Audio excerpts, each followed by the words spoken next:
scores, but if you're dropping zeros early, you might already want to start tweaking some of your play style. So especially if there's a team dropping hot with you, which it looks like there is for Team Clutch Belk, already losing 2 players and maybe losing all 3 to the Gulag, you gotta change things up. But this is the team that got second in the last map, Crafty.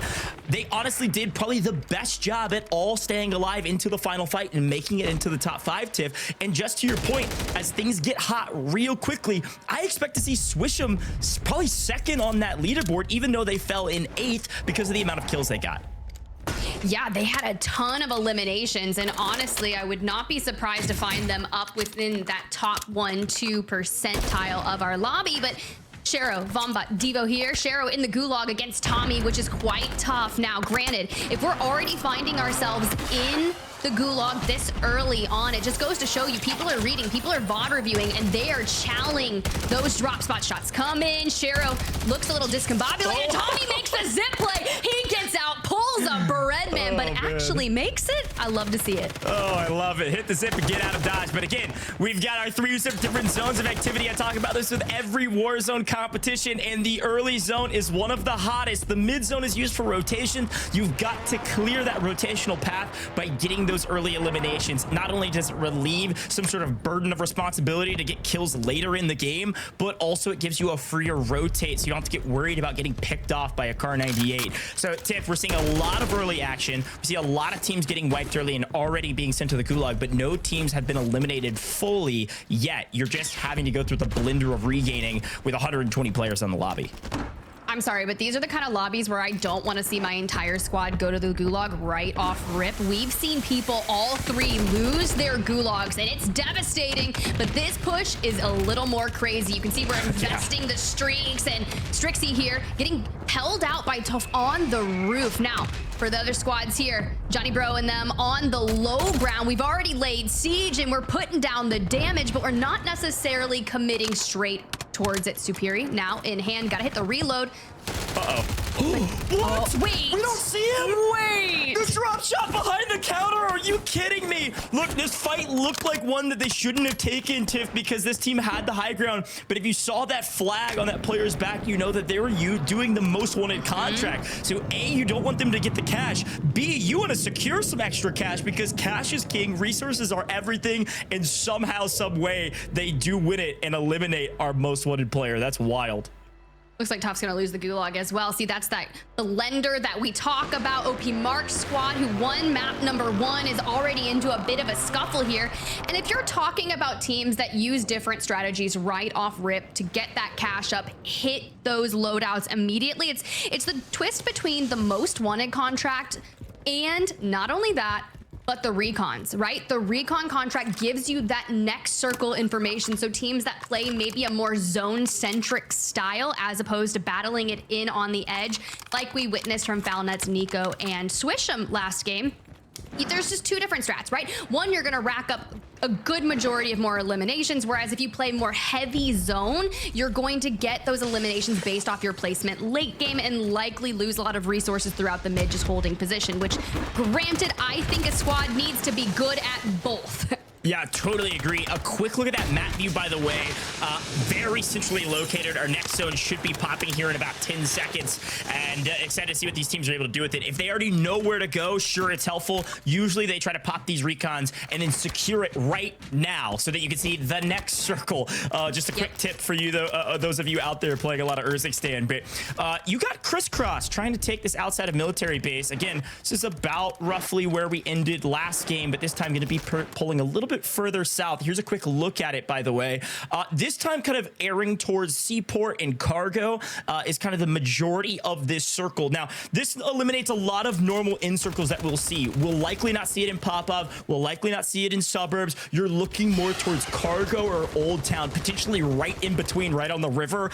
Could see some crazy water fights. We'll see. We got to get there first. Let's see which teams rotate early and which teams rotate late. And this is the one that I was looking at in particular. Is going to be over at military base. You have Team Big Man that is going to be furthest east that has to hit that rotation on. And you can see one is already swinged, really focusing the team in the middle. But You got Crisscross just absolutely reads it, takes down Big Man, and starts to fully send the rest of Squad 39. And, well, Blitz done and dusted, and Team Big Man still has to get through Squad TTV. Yeah, and these are those moments where, like, if you've got a couple teams in the same POI, like, for instance, military here, one team rotating out early, but not so far that they're being caught by another squad from a different POI, they can kind of hang out on the edge of this military base and wait for this team to rotate in. Continually live ping them, maybe throw a recon drone up in the sky. Again, I was about to say it, take out some of those redeploy drones so they can't rotate too far away. This team is doing a great job of it thus far. Unfortunately, it looks like at least one of those players was able to cycle out to the right hand side, and as per the usual, Train always has somebody on it, and Psych is gonna let them know that it's not free, not this time. And this is the same Blitz who just got annihilated by this squad. They were looking for a regain on the train, which typically has, you know, ammo caches, a buy station, and a lot of information and resources that we can use to finish out that regain. But it's definitely going to be stalled. Jumping on board, we can see JTech, B-Mark, and Slide there just towards the right here. And they're surrounded by multiple squads that came from that upper bracket, originally dropping on down. You have Team Sitrep across the way and Team Schween just behind them. And honestly, pulling out the recon drone, starting to get that information from maybe some of your teammates that look to hit that. But you can see they've already thrown trophy systems down. That's such a vital piece of equipment to really help against those C4s. Yeah, I fully agree. C4 zone is in full effect, and if you don't have trophies, you're gonna be in trouble. So again, Dandro's saying you can throw it like a frisbee. Look, I can throw a frisbee like 100 yards. I'm pretty sure you can throw a C4 like 100 yards as well. So you gotta watch out. These things go soaring, especially if you got a little bit of high ground to lob them off of.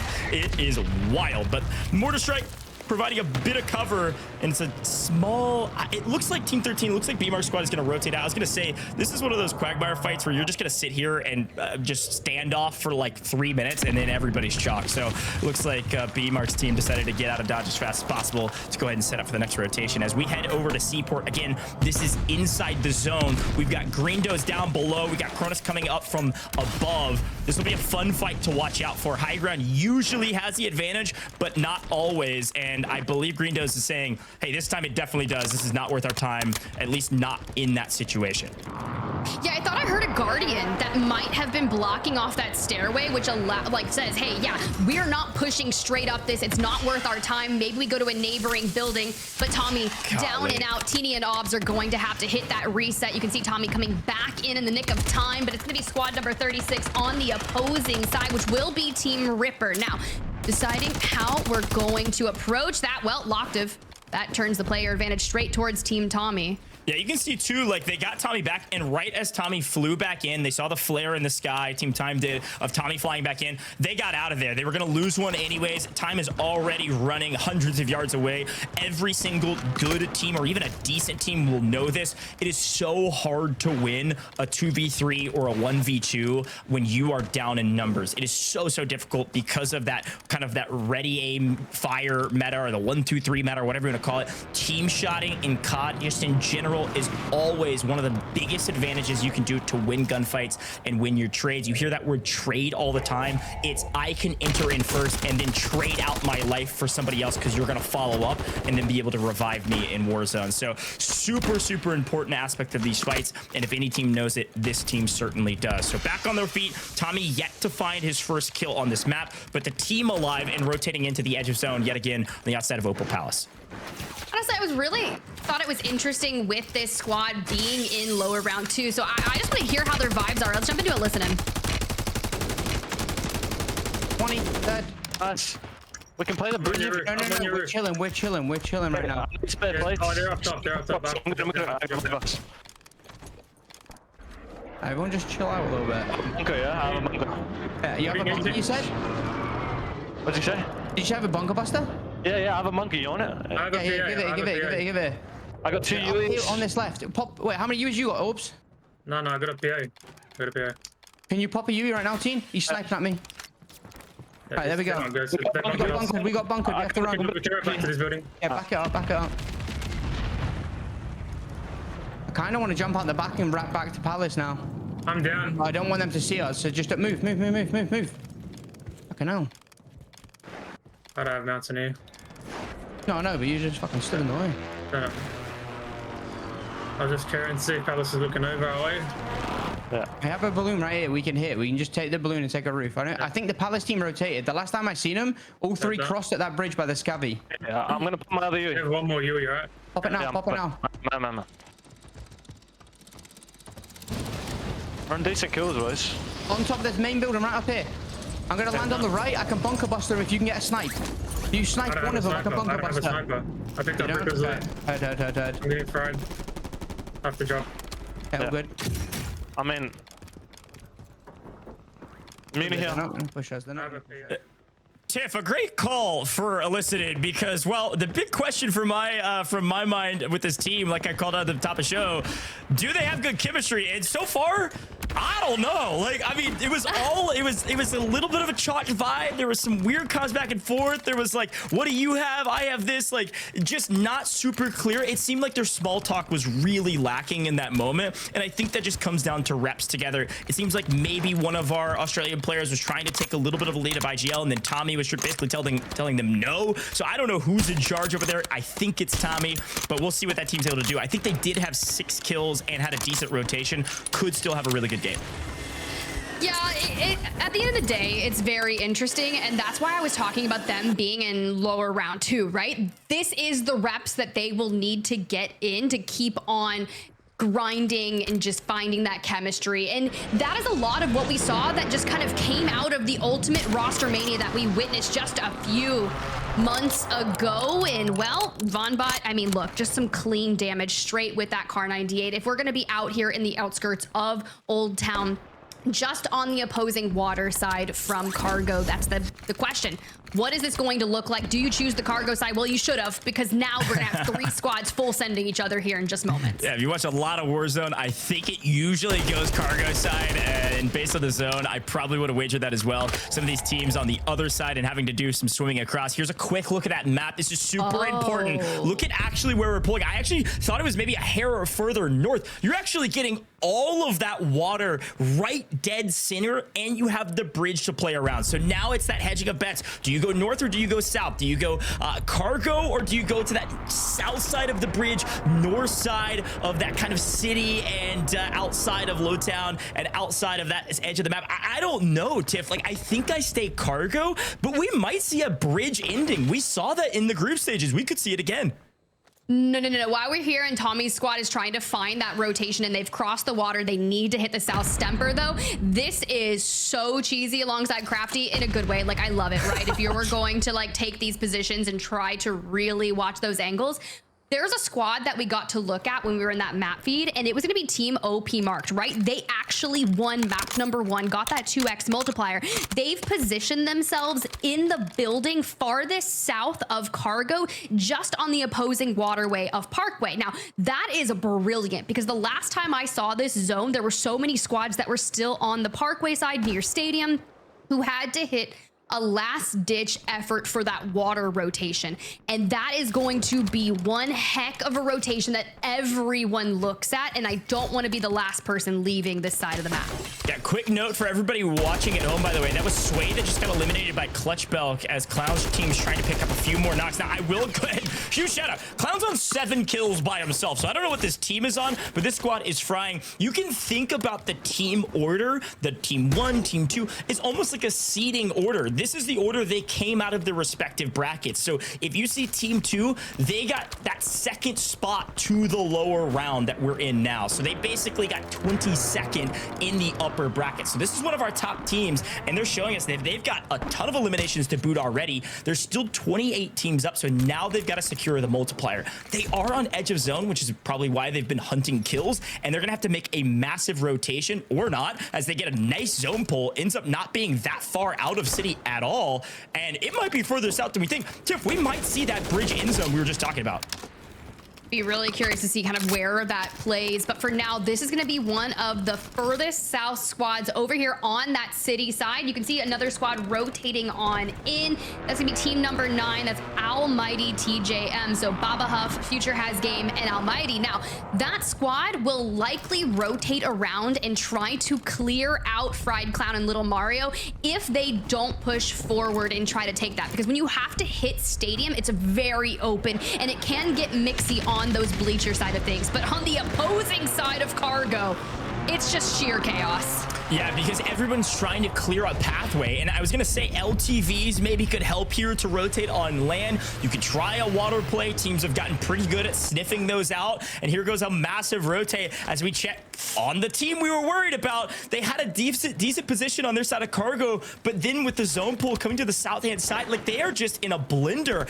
Out without Tommy yet again. Our 2 Australian players now playing from Canada, playing with Tommy. They're the last 2 alive. They're the last team rotating in on this edge of the zone. They've got to get picks and they got to get them now or they're going to get caught in the gas and be caught in trouble. Ob's trying to make a huge play and gets it. 1 goes down. There's 2 more trying to answer back. He's weak and takes high ground position. They are not even kind of out of the weeds yet to, even if they win this fight, wipe this team. There's another 5 waiting for them as they rotate in. This is going to be a miracle if they can get into zone and get into top 10. And there's usually a buy station over there. They just don't have the cash to be able to hit that buyback, even if they were able to do it. And we just kind of grab the LTV, keep rotating throughout, but at least they've got eliminations to work with. On the Elim feed side of things, IQ, Desmond, they are just going through it, but we have to rotate on over. The fact that it is not pulled towards the cargo side is wild for everyone who read it as such. But Obs encountering a lot of resistance here. Teeny gets out of the water, drops Get You Some, which will provide some safe haven. But for now, we're just going to be little sharks in the water, and I love it. Wow, it pulls all the way to city side. Frankly, I thought it was going to go the other way. I love to see it. The teams that are set up in city are perfectly positioned to win this and at least get into that 1.6 times multiplier. Again, you're looking for top 10. That's what you want to get to. Teeny and Obs, frankly, had a great rotation, used the LTV to their advantage to get to this spot. They're playing low ground, and it might pay off for a while. Frankly, anybody that tries to fight them, aside from the last team rotating in from Cargo side, is going to put themselves in a terrible position to get picked off in the open. I actually think Obs' squad could do it. They could make final 10, depending on how far this zone pulls south, if they can just creep up the edge of that ledge. And we're still with 17 squads, so in that 1.4x multiplier, and job's not done. Shaded Step still finding action in the kill feed, so you know that they're alive and well. And here comes the C4 push. Tap though connects 1, gets caught out from the left. There's not a lot of cover here to work with, and despite throwing that smoke, it's just too late.